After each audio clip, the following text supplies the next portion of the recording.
कहते हैं अकल और हेकड़ी एक साथ नहीं रह सकती है। आखिरकार अमेरिका में चीनियों के ऊपर हो गया है हमला और ये हमला बहुत बड़ा हुआ है, जिसकी वजह से अफरा तफरी मच गई है। क्या चाइना इसका कोई रिस्पॉन्स देगा?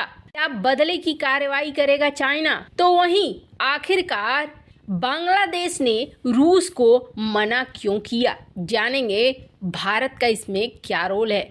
आइए जानते हैं इन खबरों को विस्तार से। चाइना के खिलाफ एक नफरत का भाव दुनिया भर में पैदा हुआ है और इसका असर अब अमेरिका के अंदर भी दिखने लगा है।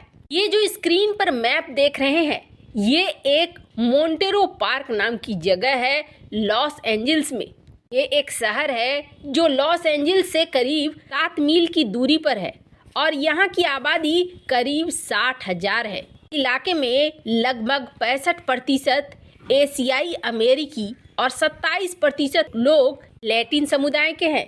इस इलाके में चाइना, जापान, ताइवान और वियतनाम के कई लोग आकर बसे हुए हैं। वैसे तो अमेरिकी मीडिया रिपोर्ट की माने तो ये जो मोंटेरी पार्क का इलाका है बेहद शांति प्रिय है। यहाँ आमतौर पर बहुत कम हिंसा या हंगामा की घटना होती है, लेकिन इस बार ऐसा नहीं हुआ। यहाँ पर कहा जा रहा है, बीबीसी के अनुसार चीनी नव वर्ष मनाया जा रहा था और शनिवार को लगभग 10,000 लोग इकट्ठा हुए थे। 2 दिन का यहाँ फेस्टिवल चल रहा था और अचानक से एक आदमी मशीन गन लेकर आता है जिसके पास ढेर सारे गोला बारूद होते हैं। उसे देखकर कई लोग रेस्टोरेंट में भाग गए और भागकर अंदर से दरवाजा बंद कर लिया। इसके बावजूद अमेरिका के इस शहर में मास शूटिंग हुई और चीनी नए साल के मद्देनजर जो समारोह आयोजित हुआ था, इसी में बड़ी गोलीबारी होने लगी। रात 3:30 बजे मोंटेरी पार्क इलाके में ये गोलीबारी हुई।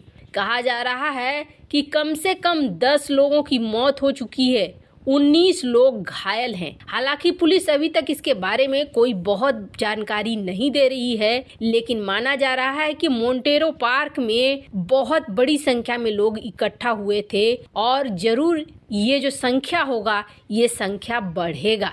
वैसे कहा जा रहा है कि यहाँ नस्ल भेद का भी मुद्दा है।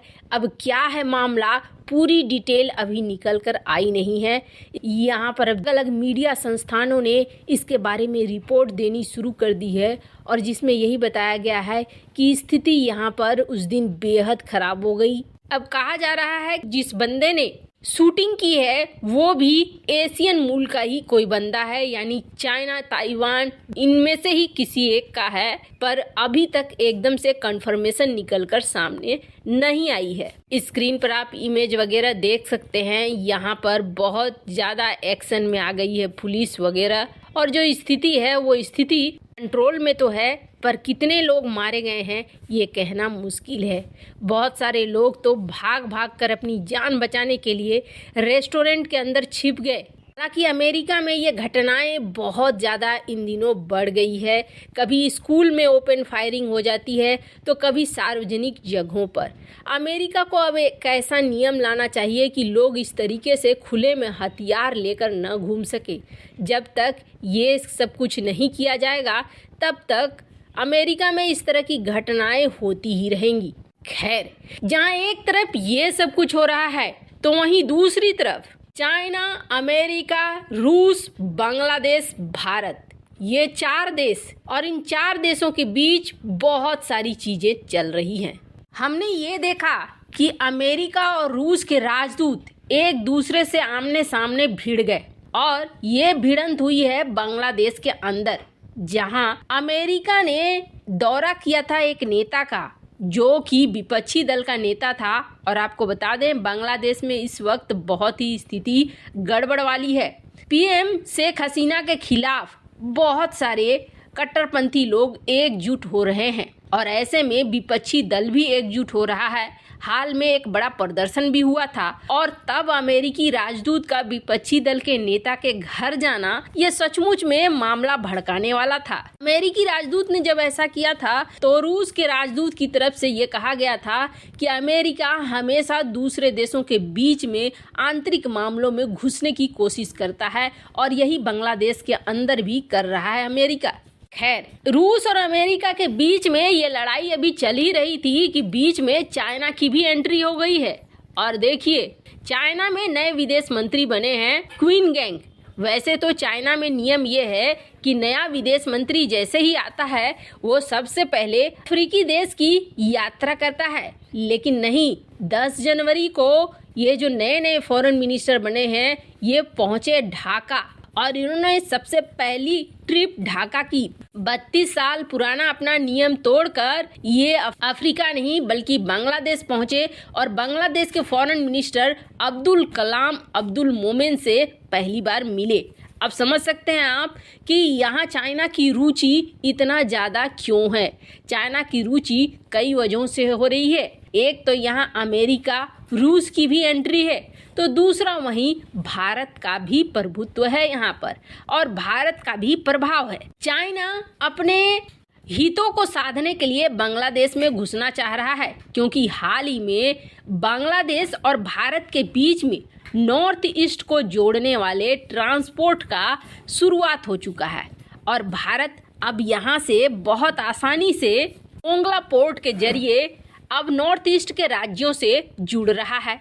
यानी भारत के लिए जो नॉर्थ ईस्ट को चैलेंज बनाने की चाइना कोशिश कर रहा था, भारत और बांग्लादेश ने मिलकर उस चीज को हल कर लिया। इसके अलावे बांग्लादेश को ऊर्जा के क्षेत्र में भारत बहुत सारा मदद कर रहा है। ऐसे कुछ अखबार ये कहते हैं कि रूस ने जो जहाज भेजा था बांग्लादेश को, बांग्लादेश ने अमेरिकी प्रतिबंधों की वजह से डर कर रूस के जहाज को लौटा दिया था, पर भारत ने अपने पोर्ट में, हल्दिया पोर्ट जो बांग्लादेश का है, वहां तो बांग्लादेश ने नहीं उतरने दिया था, पर भारत ने कथित तौर पर अपने पोर्ट पर सामानों को उतारा। ये कई अखबार कहते हैं, जबकि कई अखबार ये कहते हैं कि भारत ने भी नहीं उतारा। फिर आधिकारिक तौर पर बयान नहीं आया है तो इसके बारे में कुछ कहा नहीं जा सकता है कि कौन सही है कौन नहीं। पर चाइना की यात्रा जहां यहाँ बेकार हो रही है तो वहीं दूसरी तरफ अब बांग्लादेश ने खुलकर रूस को एक संदेश भेजा है। ये संदेश बेहद खास है। बांग्लादेश ने रविवार को रूस से आग्रह किया है कि आप स्पार्टा में हमें नहीं भेजा कीजिए माल।